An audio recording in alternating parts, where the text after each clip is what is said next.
He just wants to be able to control absolutely, to determine when she goes out, when she comes in, to be the absolute, play God in her life. It's as simple as that. Play God in her life. I have always wondered, when people say religion, well, the books of the religion talk about a judgment day. But every time I think I read or hear about even other religions that I am not, that is not my religion, I do not hear that we are going to be judged in groups. I do not hear that anyone is going to stand before God and it's going to be, before God, as a woman, you have no personality. And so it is only your husband. So whatever you did, I have not heard of that. The religions talk about individuals standing before God. So where did we get this idea that it is you or I who is going to deliver one other person to God? So what would you say, needs to be done? Because here we all are, the House, the Senate still has majority, and it still has hardliners. The majority that oppose the bill are still there, and they're asking that this bill be reintroduced. What would you say needs to be done before the bill is reintroduced? Essentially, I think what needs to be done is that we need to continue to educate Nigerians. For example, I would say, let's serialize the bill. That is actually what should happen. Let's have the bill online. Let's serialize it in some print newspapers. Let's have it everywhere. Let's begin to educate. Let various stakeholders take on the business of educating. Let's know that, let Nigerians understand exactly what the law said that is being repeated. For example, the law that says that widows will be entitled to rights. Let the widows then speak and say, no, because it's our culture that widows are disentitled to rights. We don't want rights. So let's serialize, let's educate, let's engage in advocacy to mobilize more support. Let's see whether truly the legislature speaks the minds of Nigerians. But the women that I interact with, the women that I have rendered succor to, the widows that I know how miserable their lives are, the students that are in my university, that I know what poverty does to, largely because of denial of access to equality, which impacts on family life and so on. Let them speak and say, of a truth, we'd rather continue to be abused, we'd rather continue to suffer, we do not want justice. Let the young people say that the future of Nigeria that we see, then we will know, we will hear their voice. So let's start the public debate even before we get back to the House. Let the mood of the public be communicated directly to the legislature and let them know that they are lonely. Would you say we're getting better by the day in this fight for gender equality for women, going by your... Take that again. Would you say, are we getting better in the fight for gender equality, going by what you've seen through your career? Well, I would say that yes, we are getting better. This is not where we were when I started my career over 25 years ago. Certainly at that point in time, you could not even talk about the word gender, was almost like anomic.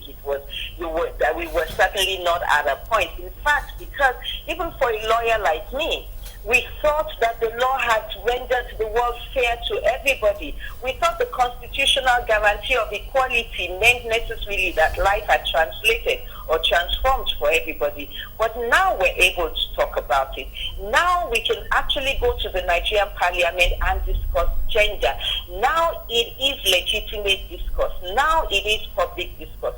Yes, we have got. Now we also have more support.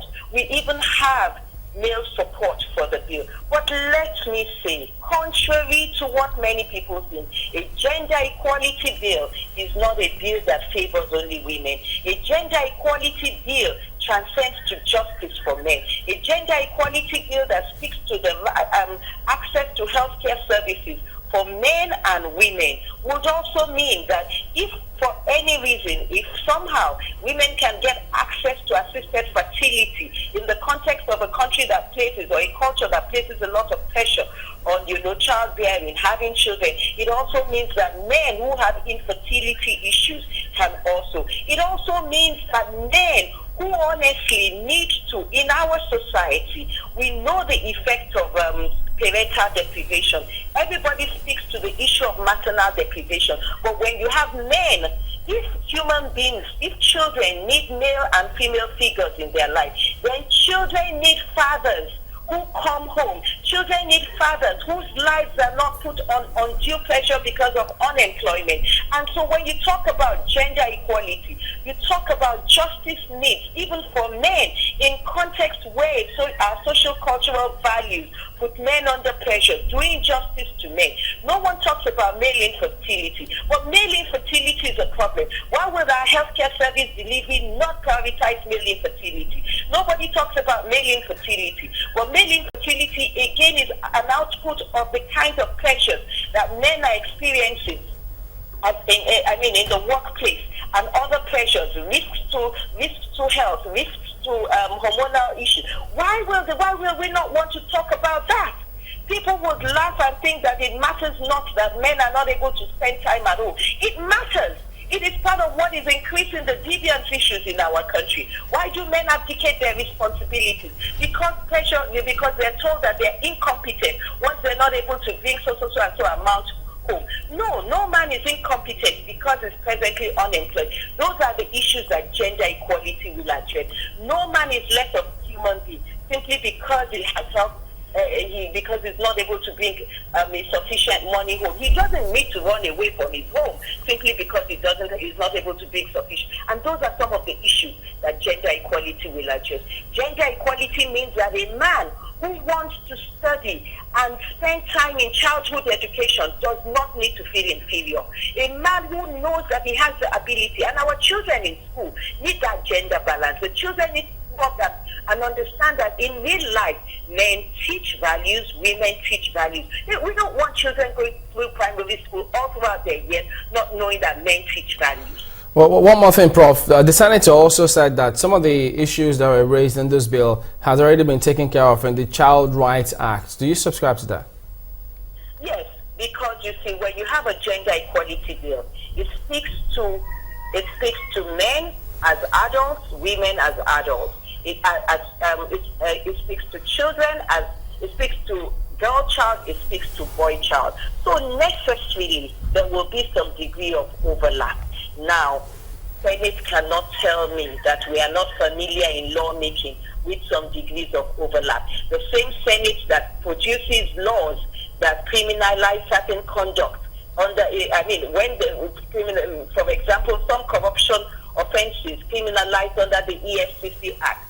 Some practices criminalized under the Money Laundering Act. Some practices criminalized under the Public Procurement Act.